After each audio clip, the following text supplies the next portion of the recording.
Hemos hablado hasta aquí en el aspecto de los indicadores del ambiente y hicimos alusión al ambiente en su dimensión relacional, en su dimensión funcional y en su dimensión temporal. Son tres dimensiones que había que abordar, preparar a los maestros para esto y que a la superficie saldrán en lo que se evalúa a nivel nacional, cómo está el acompañamiento de los alumnos y cómo perciben los alumnos su aula. En esas dos direcciones es que se está evaluando el ambiente desde los indicadores sintéticos de calidad, pero debajo de eso está esto que hemos explicado, cómo en mi aula, cómo en mi escuela se trabaja el ambiente en su dimensión relacional, en su dimensión funcional y en su dimensión temporal, y esto es lo que subyace a que la gente se sienta bien en su aula, que es lo que sale a la superficie, ¿no? Pero ahora vamos a un indicador que es determinante, que es el indicador de eficiencia. El indicador de eficiencia está muy comprometido con los aprendizajes básicos, los aprendizajes claves. Cuando estamos frente a un aprendizaje clave, básico, esencial, como ven ahí en pantalla, son los que contribuyen sustancialmente al crecimiento intelectual del estudiante y permiten después que éste pueda desarrollar proyectos de vida o no quedar excluido educativamente. O sea, eso es lo que es un aprendizaje esencial, lo que es un aprendizaje básico. Contribuye al crecimiento intelectual y también posibilita que la gente haga proyectos de vida y que no quede excluido. Cuando hablamos de crecimiento intelectual, es muy bueno que de manera sintética veamos cómo va creciendo. A ver, yo quiero que los directores que están aquí presentes, los coordinadores, los docentes, los rectores, miren la propuesta que tenemos ahí de colorcitos. Con los maestros hemos trabajado con los colorcitos. A ver, hablamos de procesos cognitivos que van creciendo intelectualmente, que es lo que permite trabajar los derechos básicos de aprendizaje, un aprendizaje básico. Y tenemos el rosita, el naranjita y el verdecito. Cuando hablamos del naranjita, del rosita, estamos hablando de aprendizaje fugaces, necesarios porque son bases, pero son fugaces. Ahí el alumno memoriza, entiende, empieza a aplicar, ¿sí? Eso lo hacemos todos. Pero muy raras veces pasamos al medio, a inferencia y conexión, donde el alumno analiza y sintetiza. La capacidad de análisis y síntesis, ¿no? Con todo aquello que vio. Y mucho menos pasamos al verdecito, que el alumno sea capaz de evaluar y de crear. Crear quiere decir desempeñarse en situaciones diferentes, transferir a otras situaciones, ¿sí? Que ya serían aprendizajes más profundos. Cuando he preguntado en escenarios de muchos maestros, llevan por miles aquí en Colombia, les digo, ¿dónde nos quedamos con nuestra labor educativa? Y todo el mundo me dice, en el rosita. El color rosita es muy bonito, pero está acabando con los muchachos. Porque como te quedas ahí nada más, llega el momento que no has tenido un crecimiento intelectual, que es lo que es un aprendizaje básico y es lo que están velando los derechos básicos de aprendizaje. Que la gente vaya transitando por diferentes niveles que lo lleven cada vez a desarrollarse más desde unos aprendizajes estructurantes, que son eso. Cuando un aprendizaje estructurante, cuando sirve de base para todo el edificio que vas a erigir arriba, ¿no? Ya conmigo, sin mí. Pero para eso ni pueden ser muchos, por eso se habla de competencias básicas y tienen que tener ese carácter, ¿verdad? Porque si no se queden aprendizajes fugaces, que es lo que nos pasa. Estamos llenos de aprendizajes fugaces, locos por olvidarlos cuando se acabe la escuela. Y no es que tengas que acordar de todo, es que tengas las herramientas que permitan que sobre eso que sabes puedas erigir nuevas bases, nuevos aprendizajes, ¿no? Por eso yo decía siempre que la matemática, como ahí aparece, si no garantizas las bases de la matemática, ¿qué cosa? A ver, yo le puse Nemo va, una figura Nemo va que le gusta mucho a los maestros. La N de Nemo es pensar en números, la E, pensar en espacio, la M, pensar en medidas, la O, pensar en organización estadística, y va ya, tiene que ver con las varianzas y el álgebra que va a iniciar ya en la secundaria. Pero ¿por qué pongo pensar en números? Así, esa estrella Nemo va. Porque no es lo mismo pensar en número que me des número, no es lo mismo pensar en espacio que me des espacio, no es lo mismo pensar en medida que me des medida. Yo siempre digo, ¿por qué el que vende cocos en la calle sin haber ido a la escuela a veces sabe mucho más que nuestros muchachos hasta en grado de bachillerato de matemáticas? Porque antes del número formal, pensar en número es, él dirá, él no sabe lo que es, pero si me ponen más coco, me agregan coco, ¿sí? Si me lo están quitando, me restan coco, pero él no sabe el signo ni lo formal, él sabe que me está quitando. Si me estás diciendo que para que esté mejor hay que distribuir los cocos, dividirlo entre diferentes tianguis, me estás dividiendo. ¿Se dan cuenta? Que cuando hay crecimiento, entonces me crecen los cocos, me multiplica. O sea, quiere decir que primero pienso en números y después en la atracción formal de ese número. Por tanto, cuando estoy dando números, es con actividades que me permitan pensar en eso. Por eso se dice que se evalúa tanto el dominio de los números, el dominio de la geometría, el dominio de las medidas, el dominio de la estadística, pero junto a procesos cognitivos. ¿Cuáles son esos? En matemática, procesos relacionados con cómo reconoce e identifica conceptos relacionados en la matemática. Cómo resuelve problemas simples y cómo resuelve problemas complejos, ¿sí? Como voy transitando por esos procesos a partir de sus dominios. Si no tienes esas bases, el muchacho puede terminar en grado 12 sabiendo multiplicar, pero sin saber cuándo es la operación que procede. A veces tú los ves sumando. A mí me ha pasado. Suma, llega alguien por detrás.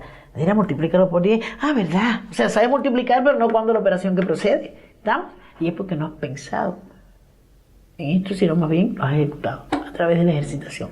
Por tanto, es importante, si hablamos de eficiencia, tener en cuenta que es lo básico, ¿sí? ¿Ven? A través de identificar conceptos, resolver problemas simples, resolver problemas complejos. Lengua y literatura.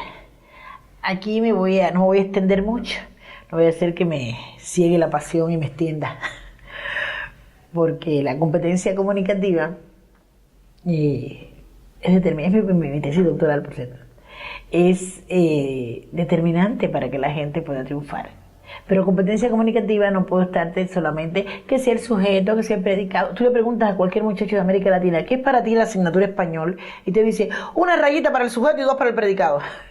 Porque es que queremos que enseñar lengua es eso. La competencia comunicativa, tú me puedes dar cualquier cosa, pero si no garantiza estos 2 grandes brazos, habilidades comprensivas y habilidades expresivas. ¿Cuáles son las habilidades comprensivas? Cómo lees y cómo escuchas. ¿Y cuáles son las expresivas? Cómo hablas y cómo escribes. Si garantizo todo, pero no garantizo esos 2 grandes brazos, no hago nada contigo, dándote lenguaje, dándote español, dándote literatura. Son 2 grandes brazos que determinan incluso que desarrolles tanto el lenguaje como el pensamiento. Lenguaje y pensamiento han de ir unidos, ¿verdad? Mientras más tienes que verbalizar, más el pensamiento se te va desarrollando. Y es muy importante trabajar con la comprensión lectora. Tenemos tanta información ahora que necesitamos que el alumno sepa determinar qué es lo clave en lo que está leyendo, cuáles son las inferencias. Por eso se dice que comprensión lectora implica una comprensión a nivel literal, a nivel implícito de inferencias y a nivel complementario. Yo digo, por ejemplo, le digo al alumno, los hombres andan en 2 bandos, los que aman y construyen y los que odian y deshacen. Decía nuestro Martí. Y después le pregunto al alumno, ¿en cuántos bandos andan los hombres? ¿Y cuáles son esos bandos? Andan en 2 bandos, los que aman y construyen y los que odian y deshacen. Esa es una pregunta de comprensión a nivel literal, está allí. ¿Sí? Pero después le digo, ¿qué quiso decir el autor cuando habló de deshacer en un contexto sombrío y construir en ese mismo contexto en el cual nos desenvolvemos actualmente? Empieza la gente a interpretar qué quiso decir, por dónde está, qué hay debajo, qué inferencia. Entonces está a un nivel inferencial, implícito. Pero cuando le digo, explique por qué en el mundo actual estamos en 2 bandos, ¿dónde ubicaría a Trump y dónde ubicaría a Kim Jong-il de Corea? Ya te quiero que me expliques, simplemente a partir de toda una realidad contextual que debes conocer complementariamente, ¿verdad? O una lectura crítica, como le llaman también. Crítica, qué pasa en el entorno, por qué nos está pasando esto, ¿sí? Entonces, comprensión lectora tiene que partir fundamentalmente de los procesos de cómo te preparo para una comprensión literal, una comprensión inferencial o implícita y una comprensión complementaria o crítica, que es cómo tú cuestionas, argumentas aquello para emitir puntos de vista propios. Eso es lo esencial, son cuestiones básicas del aprendizaje que hay que velarlas por todo, pero si no te hacen eso los maestros y se meten con una metralla no te están haciendo nada. Competencia científica, todo el mundo habla de competencia científica. Voy a aprovechar un comercial para invitarlos el día 7 de septiembre. Voy a dar una conferencia en Medellín, un gran congreso internacional sobre las competencias científicas y la investigación escolar como base para aprender todas las materias, ¿no? La competencia científica, todo el mundo habla de competencia científica, competencia científica, competencia científica. La competencia científica tiene 3 direcciones. ¿Cómo prepara al alumno para que maneje conceptos de ciencias naturales y los conocimientos propios de ciencias naturales y ciencias sociales? ¿Cómo lo enseño a utilizar las herramientas del método científico? Cómo observa, cómo se hace preguntas, cómo busca respuesta alternativa, cómo valida la respuesta, registra información. Y cómo asume actitudes relacionadas con los problemas científicos para que no sigamos destruyendo. Cuando me miran, recojo el papel, cuando no me miran, lo lanzo donde sea.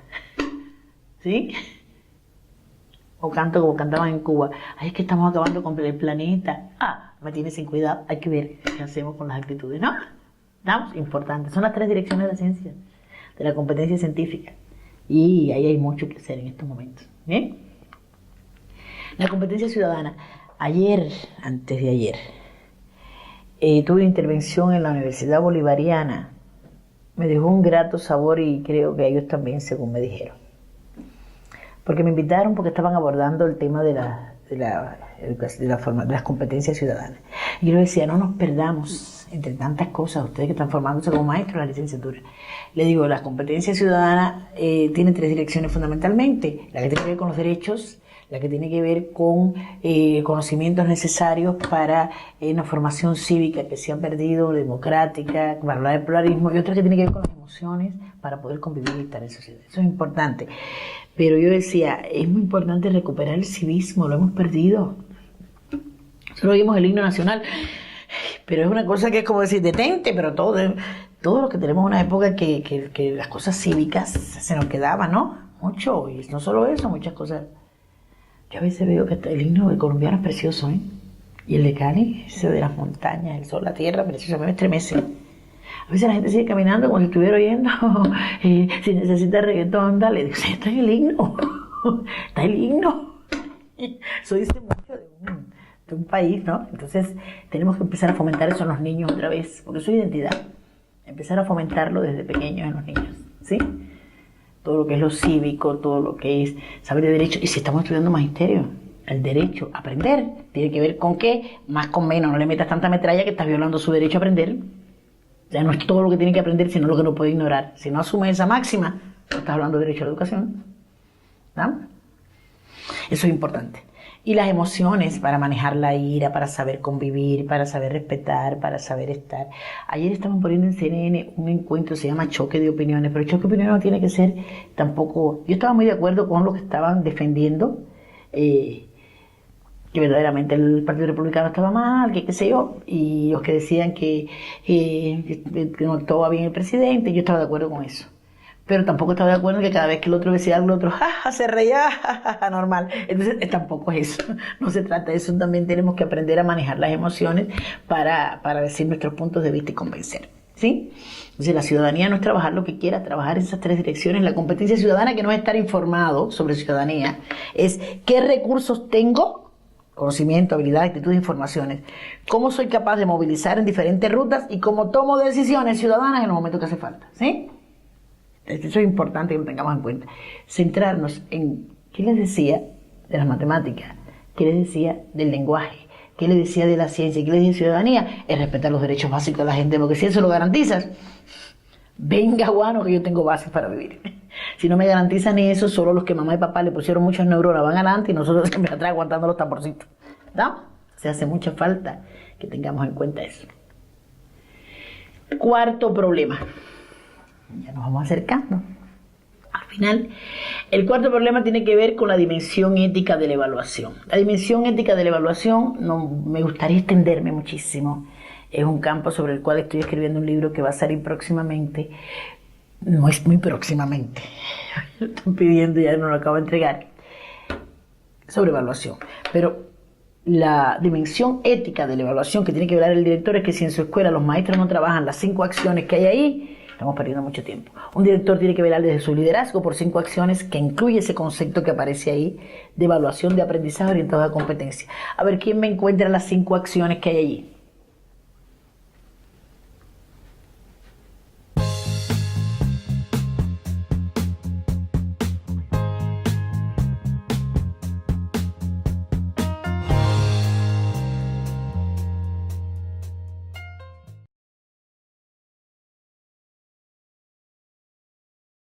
Muy bien, muy bien.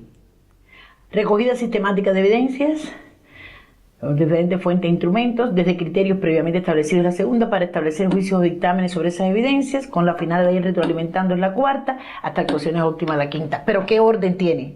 La primera sería establecer criterios. ¿Sí? Ese es el punto de partida para aprender a evaluar, establecer criterios. La otra, recoger evidencias por diferentes fuentes e instrumentos. La otra, emitir juicios. Los juicios valorativos es todo juicio o dictamen. Que no es, está bien, está mal, está sabroso, una palomita. Emitir juicios, ¿qué es? Que ayude a la gente, ¿no? Para ir retroalimentando, y retroalimentar encierra siempre una matriz FODA. Mira, hijo, estas son tus fortalezas, del grupo, estas son tus fortalezas. Estas son las debilidades. Estas son las oportunidades que tienes. Estudiar aquí, leer acá, resumir esto, hacer esto otro. Y estas son las amenazas. Gozas mucho, te diviertes mucho, paseas mucho, mira cómo te concentras. O sea, poder retroalimentar a la gente a partir de fortalezas, debilidades, oportunidades y amenazas que lo ayuden. Es importante retroalimentar. Y actuaciones óptimas tiene que ver con lo que viene. Eso no es una actuación óptima. Hay quien dice que los niveles de logro del alumno están ahí. A ver, la imagen que está ahí que tiene. Miren el logro máximo. ¿Por qué tiene la copa de oro ese niño? Pues lamentablemente así empezamos de la primaria. Su hijo está muy bien, su hijo es la maravilla, su hijo qué sé yo, porque el muchacho maneja todos los libracos. Dale una patadita a una escalera, a ver a dónde va a parar ese muchacho. Eso no es un nivel máximo de logro. Estamos perdidos con eso. ¿Sí? Actuación óptima no es eso. Actuación óptima tampoco es eso, que viene ahí. ¿No les pasa mucho a eso? Solo unos poquitos éxitos y los demás fracaso. Pero no tiene que ver, eso no es equidad. Esa evaluación no está hecha con equidad. Para que estuviera hecha con equidad, tendríamos que pensar que equidad es que todo el mundo tenga posibilidad de moverse.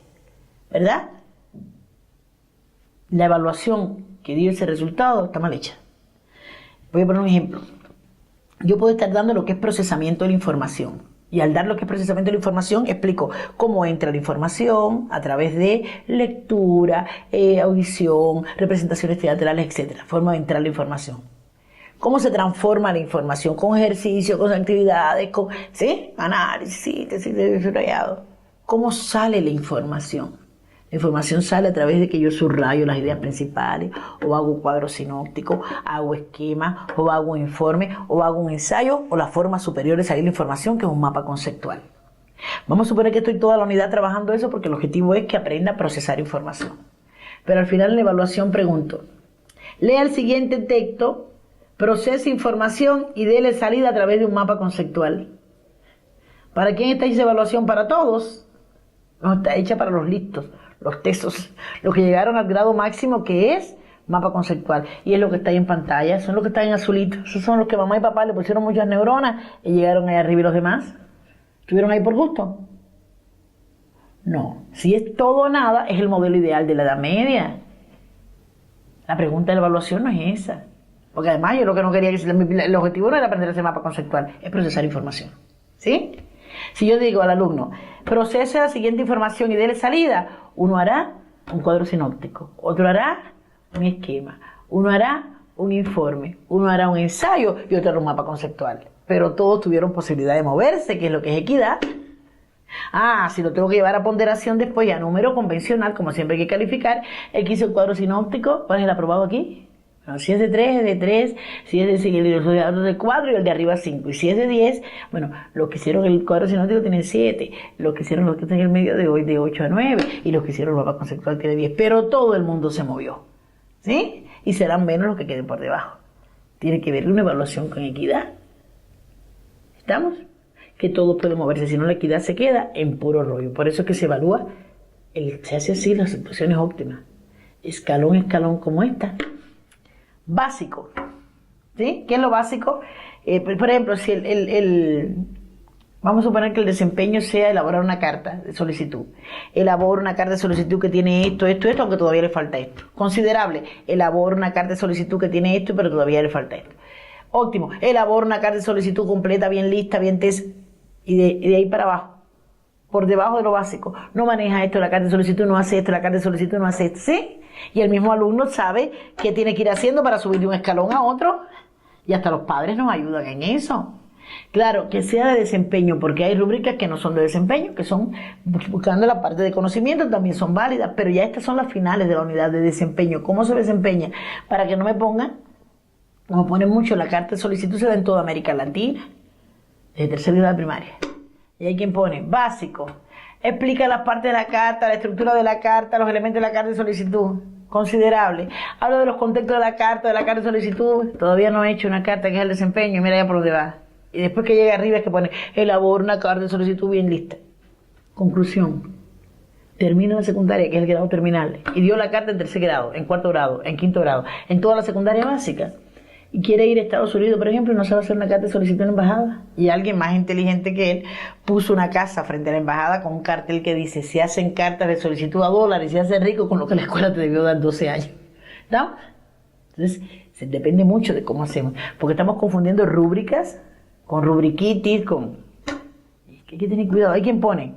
Si pone las 3 fases en una secuencia didáctica, tiene excelente. Si pone 2, tiene bien. Si pone 1, está regular. ¿Qué es eso? ¿Eso es explicar el conocimiento en cuadrito? ¿Cómo que si pone 3, está excelente? Si pone 2, está bien. Si pone 2, que no se sabe ni el contenido. Eso no es por parte así de picar en pedazos. Yo siempre pongo el ejemplo. Pónganse a empezar una mesa de 4 patas, que el criterio es de 4 patas. Si me vende la mesa de 4 patas, está excelente. Si me la vende de 3, está bien. Si me la vende de 2, está regular. Si me la vende de 1, es que no quiero. ¿Eso es así en la vida? No, porque en la vida no es así. Si me la vende de 4 patas, bien. Si me la vende de 3, lo miro así. Si me la vende de 2, ¿qué le hacemos? Porque nos está timando, ¿no? ¿Estamos? Entonces, así estamos haciendo con los muchachos. No es lo mismo. Me vende una mesa de 4 patas, ergonómica, funcional para comer con estilo neoclásico. Excelente.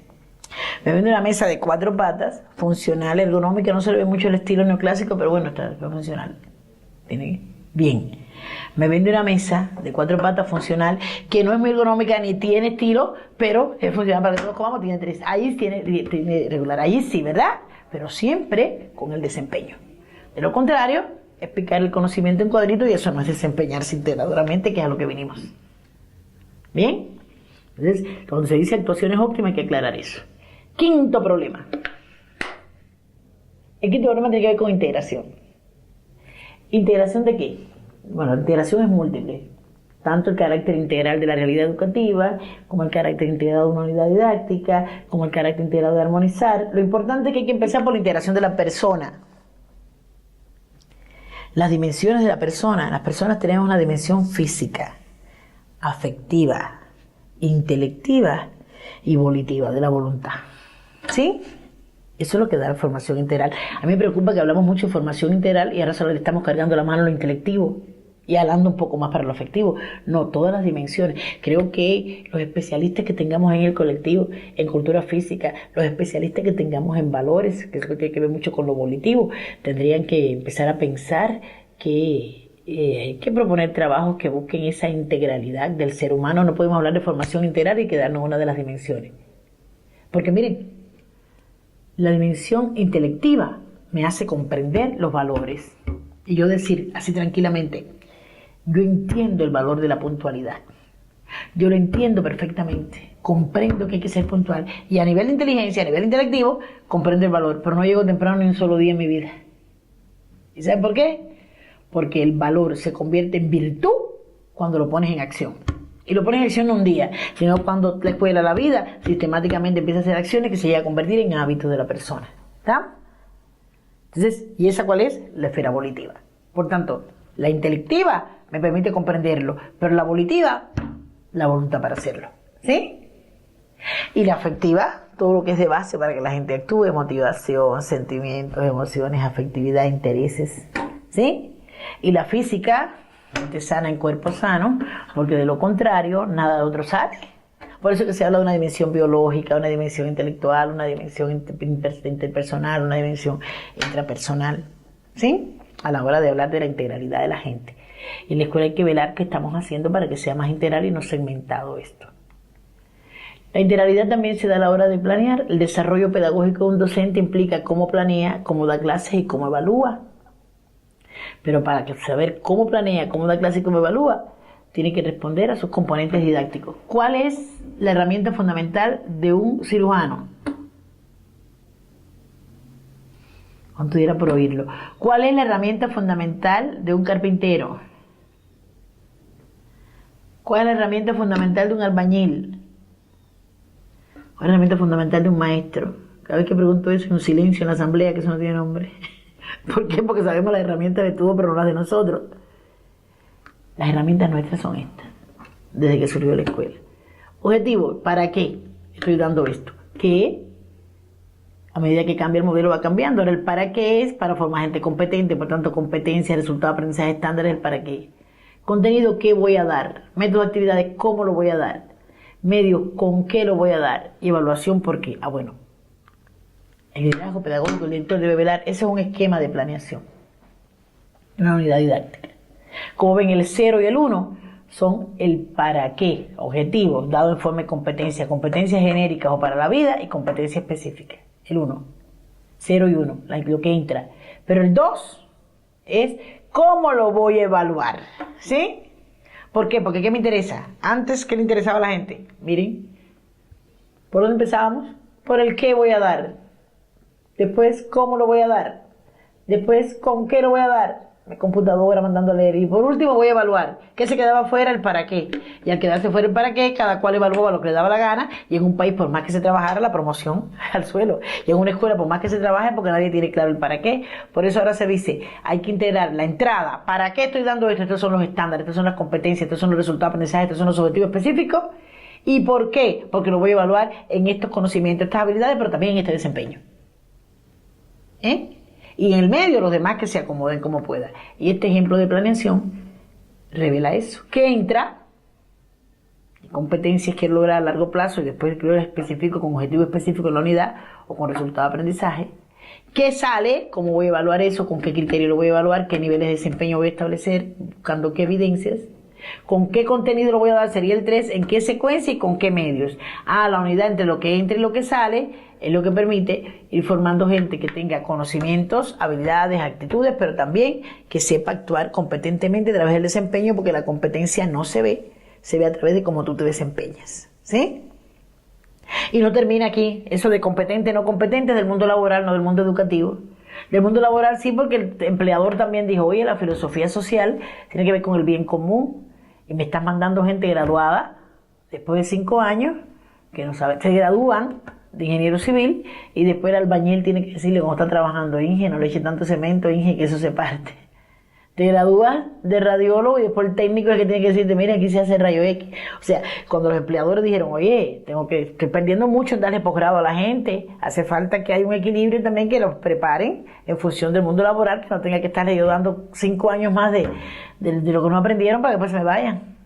Entonces, en el mundo laboral sí puede haber un enfoque de competencias conductuales, que es que dice, ¿sabes hacer esto, esto, esto? Te doy trabajo. ¿No sabes hacerlo? No. Pero eso es el mundo laboral.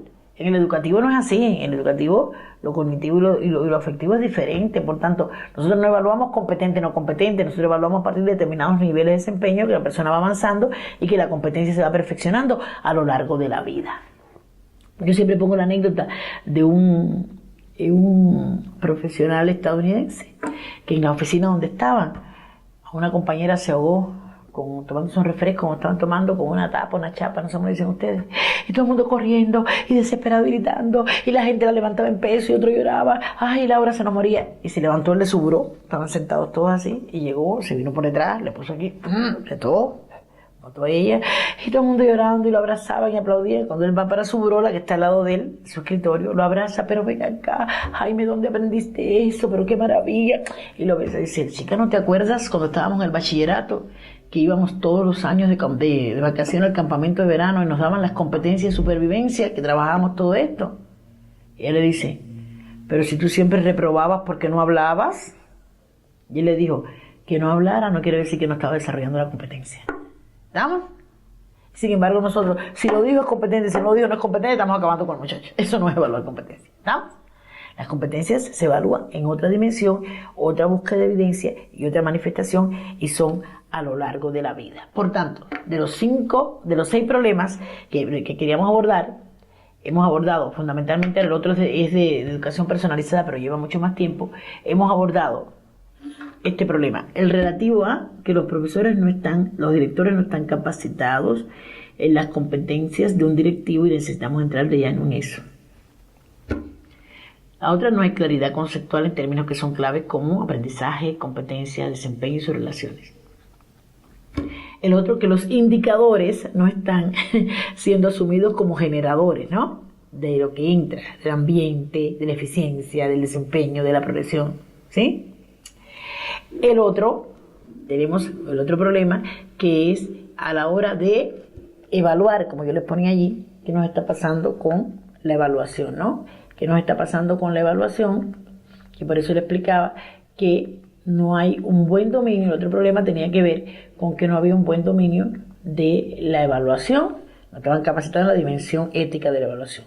Y por último, falta integración. Integración de la persona e integración didáctica de lo que entra y lo que sale para aprender. Y si no hay unidad entre qué entra y qué sale en el medio, que se acomode la gente como pueda, una escuela entera no puede hablar de unidad. En el medio el maestro puede hacer lo que quiera. Puede decir, yo lo voy a dar de esta forma, sin olvidar que lo que entra ya está estipulado, que es, estos son los estándares, estas son las competencias, los objetivos. Y lo que sale es que hay que evaluarlo con estos criterios, qué conoce, qué sabe que lo conoce, cómo se desempeña, cómo está el saber ser y estar. Hazlo como quieras, pero logra que en el medio, tú lo haces como quieras, pero logra que haya esta entrada y esta salida, porque la entrada y la salida es lo que da calidad educativa a una escuela, es lo que permite que haya unidad. Colegas, les agradezco muchísimo el tiempo que me han escuchado, el tiempo que hemos dedicado a reflexionar sobre puntos que son clave en el liderazgo pedagógico de un directivo. Como aparece ahí, los invito al diplomado Competencias del Directivo Escolar. Ahí van a tener la información en la página y van a tener la información en el Instituto de Gloria, corporación, van a tener la información a través del personal de mi institución que está ahí con ustedes en estos momentos. Les doy las gracias por haberme escuchado. Vuelvo a disculparme por no haber podido estar de manera presencial con ustedes, pero sé que nos quedan muchas oportunidades de estar juntos. Muchísimas gracias.